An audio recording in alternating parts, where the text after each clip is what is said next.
અહીં એકેવા નહીં આવ્યો હોય, હું બધાના ઘેર ફરી આવી. તમે શું માનો મારા હજારો રૂપ છે? માને શું કે હજારો હાથ વાળી? મારા દીકરાને તો 2 જ હાથ છે. મારા દીકરાને તો 2 હાથ છે. અહીં ફોટામાં આટલા હાથ દર્શાયા છે, બરોબર, પણ માને હજારો હાથ વાળી ગયા છે. તો હજારો હાથ વાળી હોય તો હજારો રૂપ ધારણ કરીએ કે? લાખો ભક્તો હોય તો લાખો ભક્તો માટે લાખો રૂપ ધારણ કરીએ કે? એક ભક્ત જોડે એક હું મેરડી છું. કેવું? એક ભક્ત જોડે એક હું માતા છું. તમે અહીં આવો છો તો હું તમારા ઘેર બધું જોઈ આવું. તમારા ઘેર કયા કયા ભગવાન માતાજી બેઠા છે, તમે એની કેટલી ઉપાસના કરો છો, એના દીવા બત્તી ટાઈમે કરો છો કે નહીં કરતા, એની સેવા પૂજા કરો છો કે નહીં કરતા, એ બધું જોઈ આવું છું.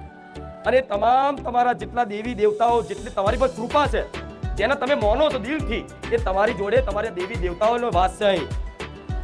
અહીં તમામ ભક્તોનો જેટલા ભક્તો છે, ભક્તોના તમામ આરાધ્ય દેવ જે તે હોય, કોઈ કૃષ્ણ ભગવાનને માનતું હોય, કોઈ મહાદેવને માનતું હોય, કોઈ રામજીને માનતું હોય, કોઈ હનુમાનજીને માનતું હોય, કોઈ માતાજીને માનતું હોય, કોઈ કુળદેવીને માનતું હોય, તેના ભક્તોના હૃદયમાં એ ભગવાન માતાજીનો વાસ હોય તો બારેજા ધામ આવો છો તો બધા દેવી દેવતા, આખા બ્રહ્માંડના 3 લોકના તમામ દેવી દેવતા, બ્રહ્મા વિષ્ણુ મહેશ અને એનાથી ઉપર આદિશક્તિ પરાશક્તિ બધી અહીં વિદ્યમાન છે.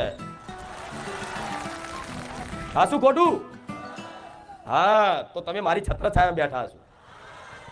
આ ફૂલડા વેરાય છે ને, આ ફૂલડા, આ તમે મારું આગમન થાય છે, જે ફૂલો વેરો છો, તો ફૂલો તમે ભલે મારી પર રાખતા હોય, પણ એ ફૂલો તમારા માથે પડે છે ને. તે ફૂલોની વર્ષા નિમિત્ત બનાવી અને દેવતાઓ કરે, દેવતાઓ, કેમ કે મારો ભગવાન અહીં બિરાજમાન છે, જોઈ લે. આ શું ખોટું? તો આ વિશ્વાસ કરી અને મારી વાત માની લો. હું તમને નહીં ભટકવા દઉં. તમારી જે પરંપરાઓ છે, અમુક લોકોના ઘણાને એવું હોય છે કે મારી તે અમને માંસ મટન છોડવાનો ઉપદેશ આપ્યો, અમે તો છોડી દીધું. કેટલા લોકોએ છોડી દીધું? ઘણાએ. ભલે રામ, ખૂબ આનંદ થયો આ બધું જોઈ. આ બાજુ હા, એટલે પહેલા ખાતા હતા. આ શું ખોટું? કોઈ વાંધો નહીં, પણ પહેલા ખાધું. હા, મેળ દીધું ને હવે?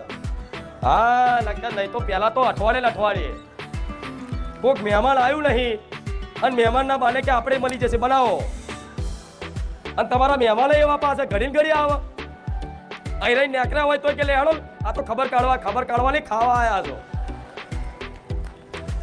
જે રસોડે લક્ષ્મીજીનો વાસ હોય, જે રસોડે બરિયાદેવનો વાસ હોય, બધા જાણો છો ને? નાગ દેવતાની પૂજા ક્યાં થાય? નાગ પંચમીના દિવસે રસોડે પાણિયારે 5 નાગ દોરી. જે જગ્યાએ નાગ દેવતાનો વાસ હોય, જે જગ્યાએ લક્ષ્મી માતાનો વાસ હોય, જે જગ્યાએ બળિયાદેવનો વાસ હોય, એમ તો પાણિયારે તમામ દેવી દેવતાઓનો વાસ હોય. કેમ કે પહેલા ઘરમાં પાણિયારું પવિત્ર હોતું, પાણી પીવાનું પાણિયારું પવિત્ર હોતું. આ શું ખોટું? પહેલાના તમારા વડીલો હશે એ જોજો પાણિયારે કોઈ બેન દીકરીને કોઈ એવું હોય દિવસો તો પાણિયારે એને અડવાના દે. એવું માનતા હતા કે અહીં ભાઈ માતાજીનો વાસ હોય. અને કોઈ પણ ભૂવા પહેલા જોડે જાઓ તમે તો કોઈ દીવો કરવાનો કહે તો શું કહે? ભાઈ પાણિયારે મેરડી માનો દીવો, ચામુંડ માનો દીવો, ભાઈ પાણિયારે કરજો. દીવો કરવાનું કોઈ કે ક્યાં કરવાનો? તો કે પાણિયારે. હા, તો તમે પાણિયારે દીવા કરો. એનો મતલબ પાણિયારું પવિત્ર કહેવાય. હવે એ પવિત્ર પાણિયારે, એ પવિત્ર રસોડે તમે આ માંસના ટુકડા મૂકો, કોઈ જીવોને કદાચ કાપીને વઘારીને ખાવ અને એ ધુમાડો આખા ઘરમાં જાય તો તમારા ઘેર કયા દેવી દેવતાઓ રહે? આ શું ખોટું? એના તમે વઘારો, એના બાફો, એની સ્મેલ જોજો આખા વિસ્તારમાં ફેલાય. બાજુવાળાને તો બનતું હોય તો ખબર પડે તો આના ઘેર આ બન્યું. આ શું ખોટું?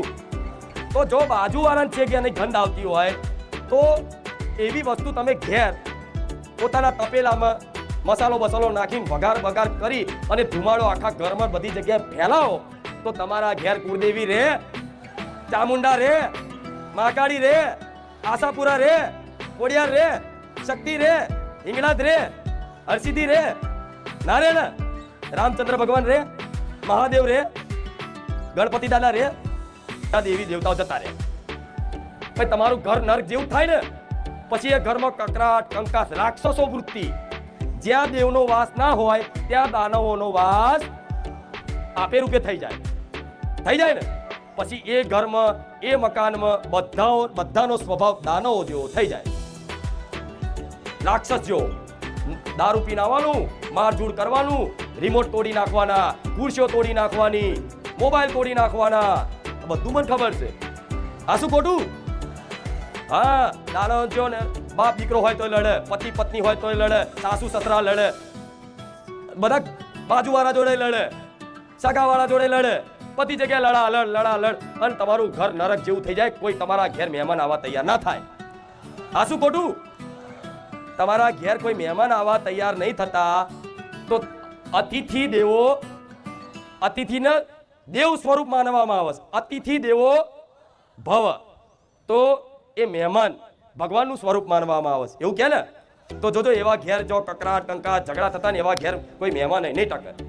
નહીં ટકે એનું કારણ કે માતાજી ભગવાન નહીં. જો હું માતા છું તો મારા કેટલા બધા મહેમાન આયા ને, વગર બોલાયા આયા. પતા નહીં કિસ રૂપ में नारायण मिल जाएंगे. આ શું ખોટું? આ તો આ બધા રૂપોમાં ખબર નહીં નારાયણ બધા છે, પણ ભલે રાવ. તો અત્યાર સુધી ખાધું, ચલો ભગવાનને કહી દઉં, તમારી કુળદેવીને કહી દઉં કે ક્ષમા કરી દો, માફી માગી અને કગરી પડો, હું એક વખત માફ કરી દીધા, જાઓ. પણ ફરી ના ખાતા. આ વારંવાર કહેવાનું કારણ એક જ છે. કહું કારણ એક જ છે કે ઉત્તરાયણ નજીક આવી. ઉત્તરાયણ નજીક આવી એટલે ઉત્તરાયણમાં ખાવાવાળા ખાશે, પીવાવાળા, લડવાવાળા. તો મારે એ બધું નહીં કરાવું. ઉત્તરાયણ તો બહુ પવિત્ર દિવસ છે. હિન્દુ ધર્મને મુજબ ઉત્તરાયણ એ બહુ પવિત્ર દિવસ છે. આપણા હિન્દુ ધર્મની ધાર્મિક માન્યતાઓ ખૂબ એવી મોટી છે ઉત્તરાયણ પ્રત્યેની, કે ઉત્તરાયણ કોને કહેવાય? કે સૂર્યનારાયણ દક્ષિણમાંથી ઉત્તરાયણ પરાયણ કરે, ઉત્તર તરફ જાય સૂર્યનારાયણ, એટલે એને ઉત્તરાયણ કહેવાય. સૂર્યનારાયણ મકર રાશિમાં પ્રવેશ થાય એટલે એને મકર સંક્રાંતિ કહેવામાં આવે. શું કહેવાય છે? મકર સંક્રાંતિ.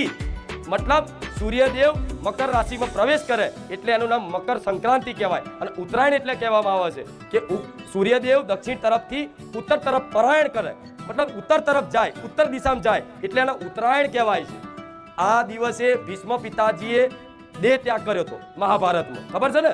6 મહિના બાણોની શૈયા પર હતા અને છેલ્લે દેહ ત્યાગ કર્યો હતો. તો આ દિવસ બહુ પવિત્ર છે. અને આજના દિવસે, ઉત્તરાયણના દિવસે, સૂર્યદેવની જે કિરણો હોય છે એ કિરણોમાં સકારાત્મક ઉર્જા ખૂબ હોય, જીવનમાં ભક્તિ પ્રદાન થાય, સુખ પ્રદાન થાય જો સૂર્યને નમસ્કાર કરો તો એ દિવસે. એટલા માટે ઉત્તરાયણ મનાવવા આવે છે કે ઉત્તરાયણના દિવસે બધા પતંગ ચગાવવાના બહાને ધાબા પર જશે અને સૂર્યદેવની કૃપા ફળશે. આ શું ખોટું? આવા દેવનો તહેવાર છે, ઉત્સાહનો તહેવાર છે, ભક્તિનો તહેવાર છે. અને એવા ભક્તિના તહેવારે દેવ જેવું કાર્ય કરવાની જગ્યાએ, દાન તપ જપ કરવાની જગ્યાએ માંસ મટન ખાઓ, દારૂ પીવો, લડાલડ કરો, તો આ યોગ્ય ખરું? આ શું ખોટું? મારે કહેવાનું કારણ એક જ છે કે તહેવાર નજીક આવે, મને ખબર તહેવારમાં કોઈની જીભ કાબૂમાં રહેતી. હા, કોઈ 4-5 મિત્રો આયા અને હારી બોટલ તોડે કે લાવો હેડો તાર, માં કુખાર વેડી, માફ કરજો હો, હું પહેલેથી નારિયેળ મોની લો કે નારિયેળ વધેરી દઈ. શું કે નારિયેળ વધેરી દઈ? પહેલેથી મોનતા નહીં. જો અડાર્યું ઘૂંટો જ્યો, ઓકાઈ થકવાડી નાખી. હા, ભૂલથી ના કરતા, બીવડાવતી નહીં. પણ હવે તમે એવું કીધું માં તું અમારી શું, તો દીકરો આડો જો વરગાડી. આ શું ખોટું?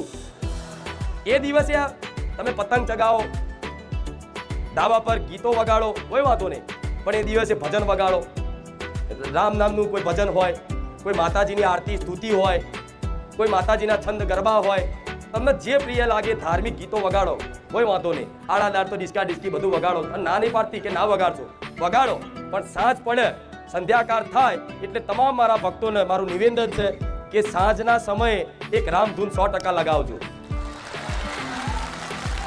સાંજના સમયે હનુમાન ચાલીસા 100% લગાવજો. અને મારું વગાડવું હોય તોય વગાડજો. એ તો મારે કહેવાની જરૂર વાગવાનું જ છે.